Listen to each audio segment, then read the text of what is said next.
Oh là, j'ai pas de place pour ce couffin, moi.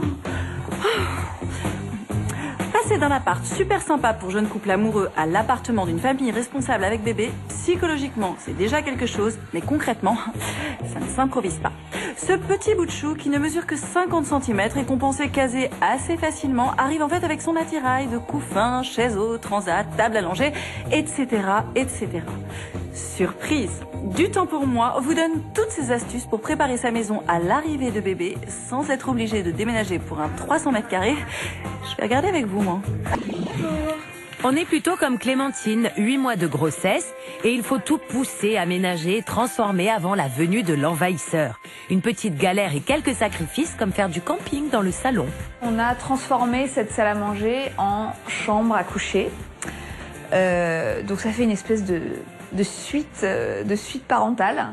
Eh bien oui, parce qu'il fallait laisser sa chambre à bébé pour qu'il soit au calme, tranquillou. C'est en tout cas ce que recommandent tous les spécialistes. Moi, j'avais envie d'une ambiance vraiment cosy, zen, où on puisse jouer par terre, où on puisse, voilà, que ce soit doux et que l'enfant s'y sente bien. Au sol, de la moquette, parfait pour le confort, même s'il faut faire attention aux acariens et que l'on recommande plutôt le lino. Côté lumière, Clémentine a bien compris qu'on disait non aux méchants néons, mais oui à la lumière tamisée, c'est équipé d'un variateur. Malin. On a juste repeint celui-là, sur lequel on a en plus posé cet arbre vintage qui apporte une petite touche supplémentaire en déco à la chambre. Wow. Stickers à appliquer au mur, c'est le must du moment. Pour vous en procurer, facile, il existe aujourd'hui une foule de sites spécialisés dans la déco pour bébé. Nos préférés, monpetithood.com ou filedantachambre.com. On peut y trouver plein d'objets ludiques et insolites. Clémentine remporte haut la main le diplôme d'APBI ou d'aménagement pour bébé imminent.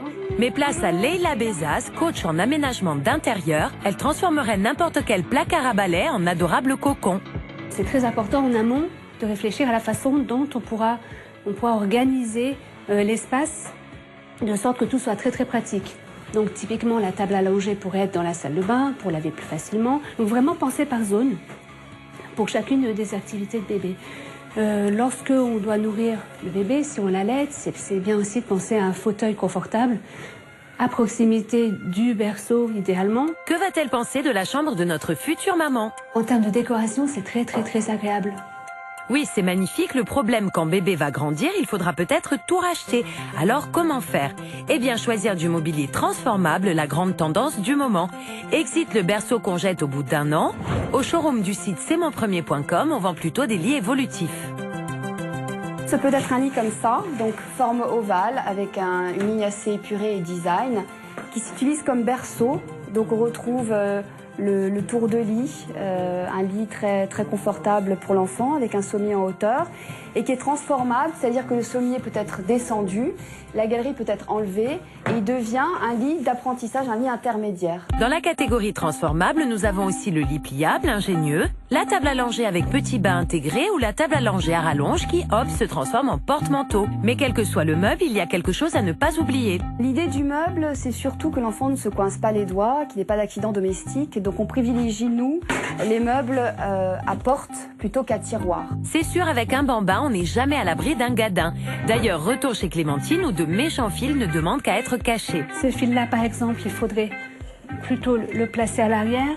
L'idée serait de cacher tout ce qui est multiprise, soit sous un meuble, derrière un meuble, ou les mettre vraiment à l'abri. Déplacer les fils, les fixer vraiment au bord de la plinthe.